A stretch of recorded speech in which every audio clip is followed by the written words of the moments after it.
Kızlar. Çekir beni unutturursun. Buyurun xanım, çocuğunuz gəldi. Ha. Kızlar. 30 manat şoferlikdir. Deməli, 1 manat 30 qəpik. 30 manat 30 qəpik. 30 qəpik. 30 sənə düşür də 30 qəpik. Mənə niyə 34 düşür ki, başa düşmən? Mən 34 bir qəpik haramdan çıxardım? Yaxşıdır özü, mən verərəm. Hə, ver. Sən ver. Kartı gətir. Sən ver, biz kartı gətirir. Ağaç Ondan sonra. Bir ödedi.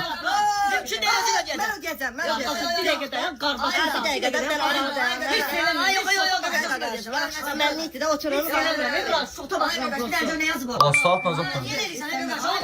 Sizə bir dənə söz deyim bu arada. Yəni biz məsələn də öz dost qrupumu deyirəm də, indi Nəsib, Ramal, Rəşid, mən, Yusif toplu bir şəkildə bir yerə gedəndə indiyə qədər belə bir şey yaşamamışıq biz. Biz yaxşı dost deyilikmi, yoxsa biz normalda çox yaxın olduğumuzdan mı irəli gəlir? Bu ikisinin arasındayım bu dəqiqə. Biz ora gedəndə kimin hesabı ödəyəcəyi çox bəlli olur əvvəlcədən. Məsələn, pul çox cündə olursa o ödəyir. Ondan sonra problem olmur. Kimsə ona atar ya da atmaz zırpır. Məsələn, jest eləmək istəyər eləyər. Biz qızlarda deyirsən həyədir. Mən afisant işlədiyim vaxtlarda hansısa neçə dəfə çox görmüşəm bu arada. Mən deməyin ki, yenə qızlara deyirsən, qızlara deyirsən. Ay bir manat qəpik ödəyirdilər, pölüşürdülər, biletin pölüşürdülər qəpik-qəpiyinə. Bu videoda olduğu kimi 30 qəpiyinə qədər pölüşürdülər də, yəni dəhşətdir.